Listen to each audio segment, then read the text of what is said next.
સુરતના પાંડેસરા વિસ્તારમાં 6 વર્ષની બાળકીના અપહરણની ચોંકાવનારી ઘટના સામે આવી. સુરતના પાંડેસરા વિસ્તારમાં 6 વર્ષની બાળકીના અપહરણની ચોંકાવનારી ઘટના સામે આવી હતી, પરંતુ પોલીસની ત્વરિત કામગીરીને કારણે એક મોટી અનિચ્છનીય ઘટના ટળી ગઈ. અજાણ્યા વ્યક્તિએ ચોકલેટ ને નાસ્તાની લાલચ આપી બાળકીને પોતાની સાથે લઈ ગયો હતો, જેના પગલે પરિવારજનોએ તાત્કાલિક પોલીસને જાણ કરી હતી.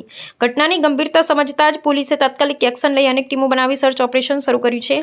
આસપાસના વિસ્તારોમાં નાકાબંધી સાથે સીસીટીવી ફૂટેજની મદદ લેવામાં આવી અને રાતભર તપાસ ચાલુ રાખવામાં આવી. અંદાજે 45 જેટલા કેમેરા ચેક કરી શંકાસ્પદ વ્યક્તિઓની હિલચાલ પર નજર રાખવામાં આવી હતી. સવારે મળેલી મહત્વની માહિતી ને સિક્યુરિટી ગાર્ડના ઇનપુટને આધારે પોલીસને શોધખોળ વધુ તેજ બનાવી.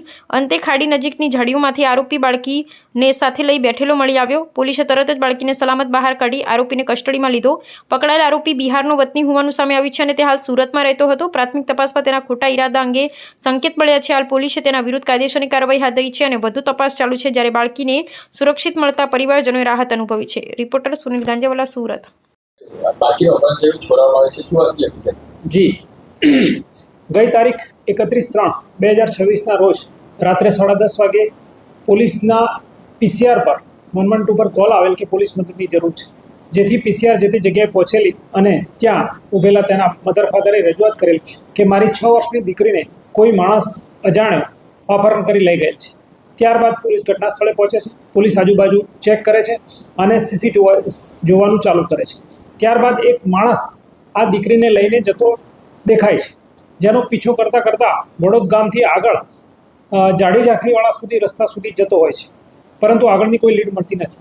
ત્યારબાદ તમામ સિનિયર અધિકારી આવી જાય છે અને આગળની લીડ મેળવતા વડોદ ગામથી પ્રાઇમ માર્કેટની જતા રોડ ઉપર બીજા સીસીટીવી ફૂટેજમાં તે દેખાય છે, જેની શોધખોળ કરતાં અમે આગળ જઈએ છીએ અને આગળ એક વેદાંત સાઈડ પર એક સિક્યુરિટી કર્મચારી આ દીકરીને લઈ જનાર કોઈ માણસને બતાવતા તે ઓળખી બતાવે છે કે આ માણસ અહીંયાથી 7 વાગે પસાર થયેલો હતો.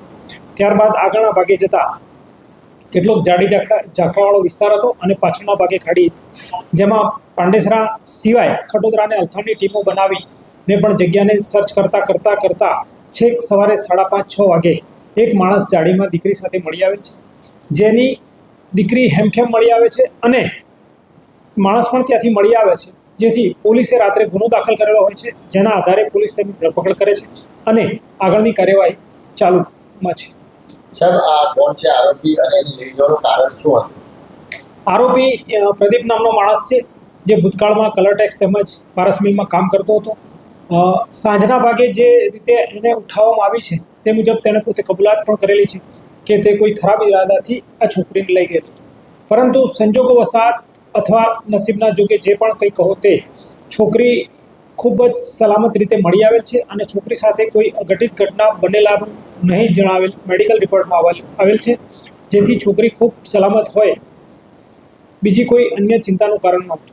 સાહેબ, આરોપી એકબીજાના પરિચયમાં છે, શું લાલચ આપી લઈ ગયા હતા અને કેટલા કલાક લાગ્યા આરોપીને શોધવા માટે પોલીસને? જી, આરોપીએ છોકરીને સૌ પહેલાં કુરકુરે આપ્યા હતા અને ત્યારબાદ ચોકલેટની લાલચ આપી પોતાની પાછળ લઈ જતો હતો અને 100-1 મીટર આગળ ગયા પછી છોકરીને ચોકલેટ અપાવી પોતે ગોદમાં તેડી લીધેલી હતી અને 4 જગ્યાએ સીસીટીવીમાં પોતે હાથમાંથી તેડીને લઈ જતો હોય તેવું દેખાય છે.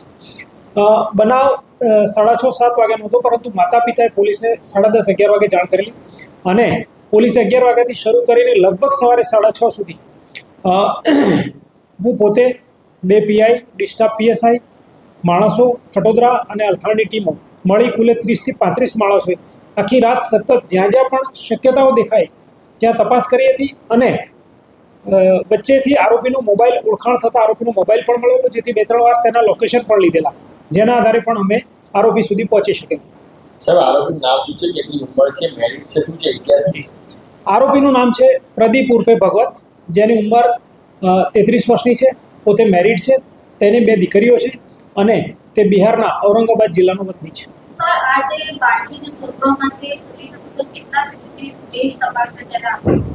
જી, બાળકીને શોધવા માટે લગભગ 40થી 45 સીસીટીવી ફૂટેજ જે વડોદ ગામમાં ભૂતકાળમાં નહોતા અને એ પણ પોલીસે મહેનતથી લગાવેલા હતા અને 40થી 45 ફૂટેજ સમય અનુસાર ચેક કરતાં બાળકીની લીડ મળી હતી. સર, શું ઈરાદો હતો? અપહરણ કરવાનો ઈરાદો શું? ઈરાદો કરવાનો તો સ્પષ્ટ એનો દુષ્કર્મ કરવાનો હોય એવું જણાય છે, પરંતુ સદનસીબે મેડિકલ રિપોર્ટમાં એવા કોઈ એવિડન્સ મળ્યા નથી.